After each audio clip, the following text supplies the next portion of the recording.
Well, it's another day at work, guys.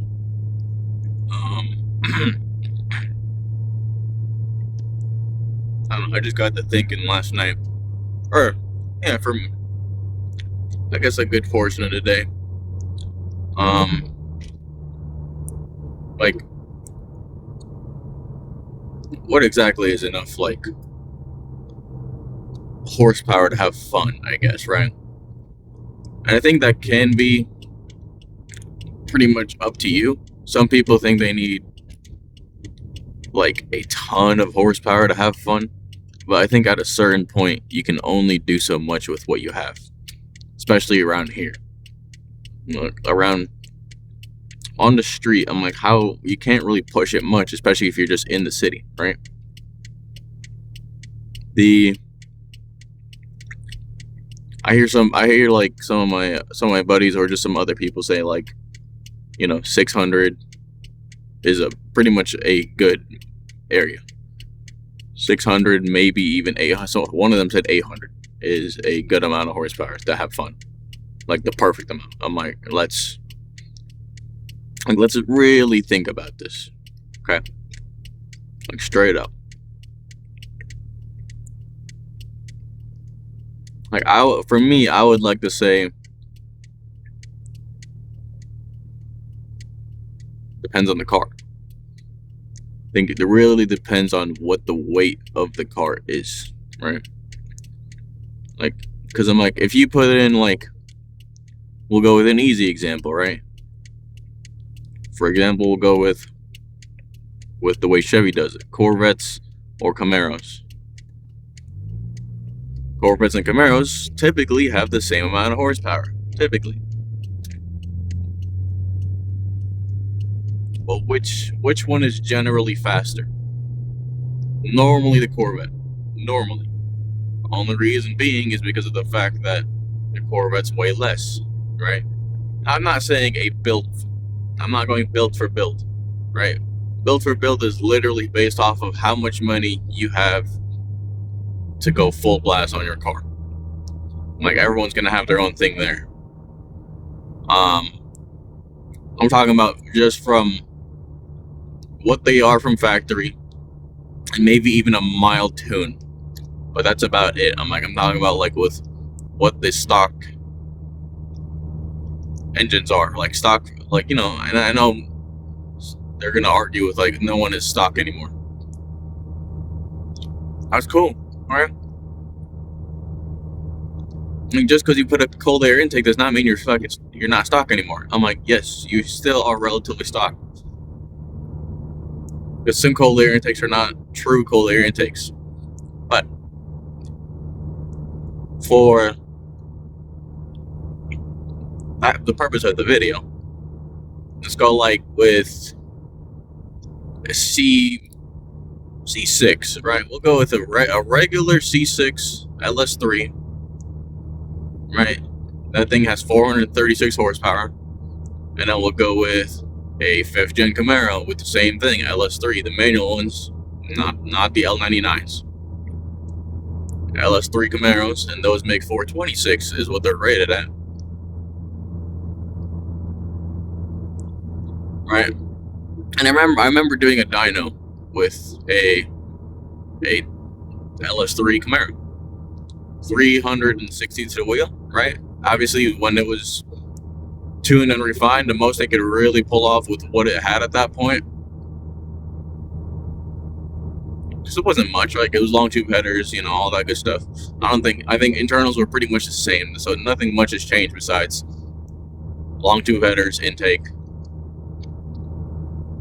And pretty much that's about it. All right, so now you're just tuning based off of what everything else can do. All right, and that thing was making a little over 400 horsepower to the wheels. So I was like, okay,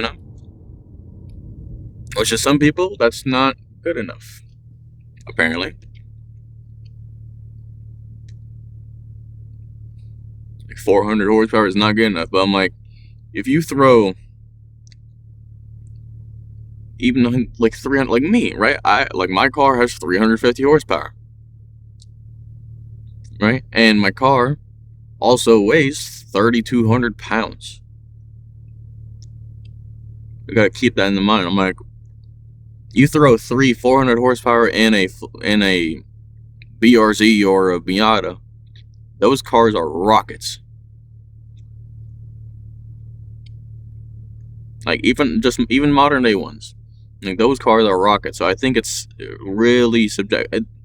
Like, and I think even if you're a guy who loves to go to the track, like if you like going either drag racing or circuit racing or both, you know, whichever one you like most. I prefer track racing just because I feel like it's a bit more fun. You can kind of maximize everything. But I saw a video the other day. I was just scrolling through, and I saw a S2000 keeping up until the straights, right? But besides that point, on kind of low to mid-speed corners, that S2000 was keeping up with a C8 Z06. That might be hard to believe unless you see it, but what I was seeing was unbelievable. It could be a driver thing, but at the same time, I'm like, that Z06 does not have the greatest downforce in the world, and that S2000, assuming that guy has done this so many times, he knows how to push the S2000 to its limits. But I'm like, that S2000 was keeping up with a C8 Z06. Now, no one really said whether that S2000 was stock. The only thing I know about that S2000 was it was still NA, so I don't know how far you could push that little 2-liter engine off of it, right? That little engine already makes 240 horsepower at the crank, probably closer to 200 to the wheel, maybe. But assuming for him, he's probably tuned, so maybe a little bit more, right? He'd probably make a little bit more, but I don't think he could push. He might be making actual 240 to the wheel now. But remember, that car doesn't weigh much. My car is very, very light compared to a C8 Z06. And C8s make 670 horsepower, right? And they're not very torquey. And say that's the only big downside with the flat plane engines is the fact that they are not torquey engines. Like the C8 Z06s have less torque than a base model. That's just the way it is, right? But most of everything that they can provide for you, you have to pretty much get it past 5,000 RPMs. 4,500 to 5,000 RPM. You got to get past that area to get the most, or pretty much the most of what that engine could possibly actually give you. You keeping it down low doesn't do much for that car. Right? But not to say I wouldn't want to own one. That car is pretty cool, right? Own one, maybe even just drive one. Drive one would be a fun one for sure. I mean, I'd like to own a lot of cars, but besides that, right? I'm like, if that little S2000 was keeping up with, I guess, our supercar at this point, yeah, I don't know if you really need that much power to really have fun, right? Especially if you're just going around. If you're roll racing on the street and stuff, then yeah, at a certain point, I think a certain amount of power is pretty much needed.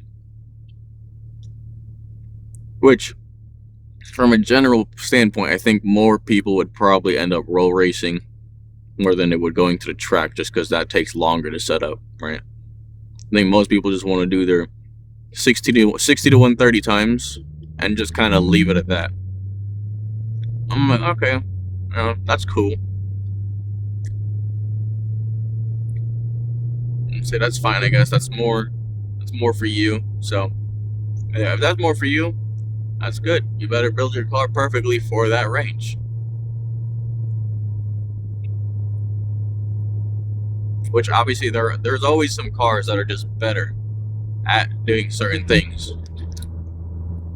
Like roll racing, there's always going to be the arguments between the American cars. or there's always going to be an argument for any sort of BMW or a TTRS, whatever. I don't, one of them.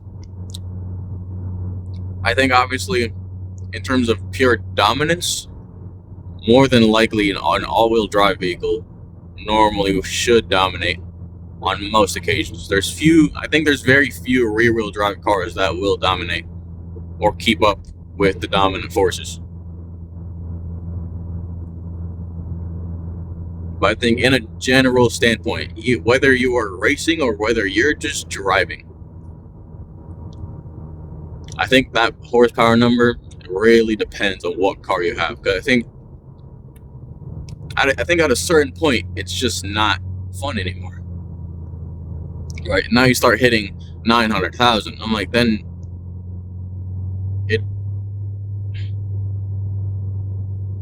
that car that you that you work so hard for, it doesn't become like a fun thing. It becomes a chore to actually try to drive that thing, because I'm like, it's expensive, right? Like, you don't know, like, even though as expensive as these parts are, I'm like, so they should work, but normally those people just kind of keep the car, and then they have to do these. Said I've been paying like, oh, race for $5,000 or like whatever it is. I don't know, race for 10K. I'm like, damn, that kind of sucks. That's what I kind of fear, I guess, with this car, right? I mean, obviously, if I had another car, which I would like to do eventually, right? Trying to get me a different car so I could go full blast for the C5. But in general, yeah, I'm like, I wish I could give this car the things I want, right? And it's probably gonna say, it's like the typical thing where some people either get a cammed long tube headers, cat, whatever, right? For me, I'm like, long tube headers would be cool, or the other easiest way to make some power, obviously, is an ANA supercharger for this car, which is, or ProCharger is I guess the correct term for it.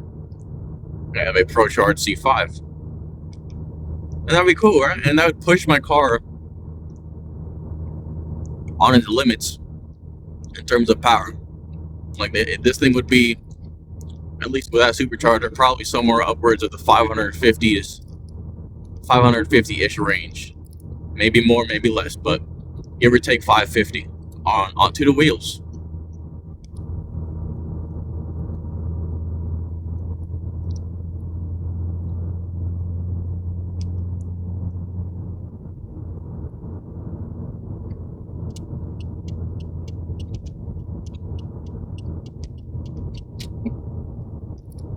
Like 550-ish to the wheels. I'm like, that's pretty good.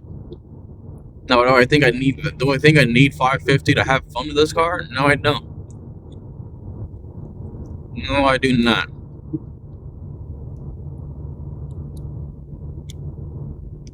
But is that a fun number? Yes, it is. Right? I've been in some C6 Z06s that make around that to the wheels. That's a pretty fun car. So I wasn't driving, it was one of my buddies, but that thing had some pull to it, and yeah, that was pretty fun. But I think the power, it really depends on basically what you're trying to do. I think, yeah, if you're just a roll racer and that's all you're doing, yeah, probably that little 600 horsepower range would be a pretty good area. If you have a smaller car, somewhere between 300 and 400 would be a good range. If your car weighs in the 2,000 pound range, you're fine. That car will keep up with these bigger cars.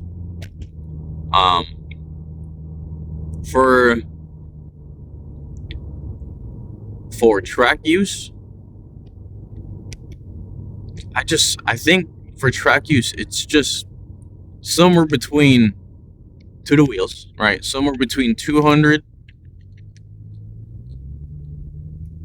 And 200 and 400 to the wheels, I think, is a good range. If you're like a decent driver, if you're like a demon, probably 500 ish to the wheels at its most.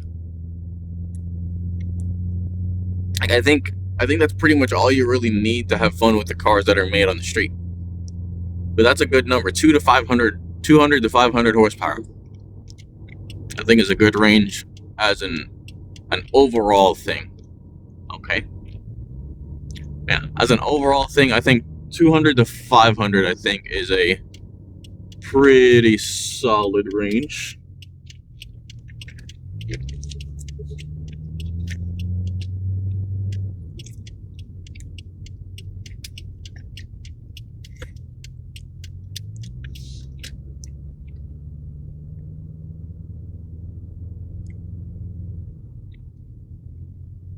And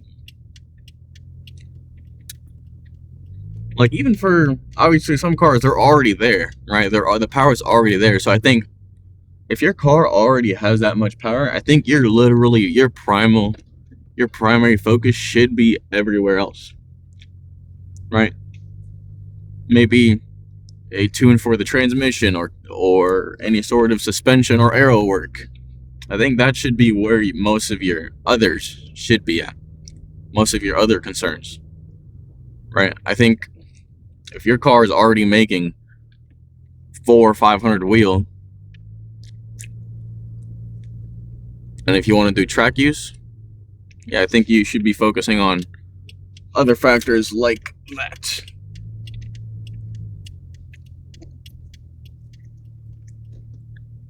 But hey, some people really believe that 600 is the perfect number. I don't, right? Like, I feel like I have fun with my car, right? And my car's not that crazy, you know? My car is probably making, oh, excuse me. Like, you know, my car makes 350 crank, and I'm probably making somewhere around, at least from what I've seen. I've never actually done a test of my car, but from everything I've seen, probably around 300 to 310 wheel. That's a pretty normal number for my car. So, yeah, give or take 300. I'll say 305. We'll go down the middle. Yeah, 305 to the tires.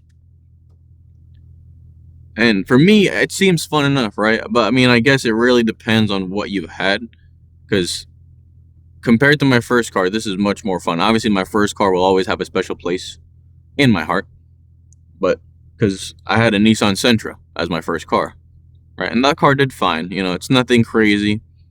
That's the first car I ever drove. That's what I learned on. So I'm like, you know, it'll do, right? That was just for me to get started. So I'm like, I don't expect to drive my first car to be a Corvette or a Mustang. I know, you know, I'm fortunate enough to have a car.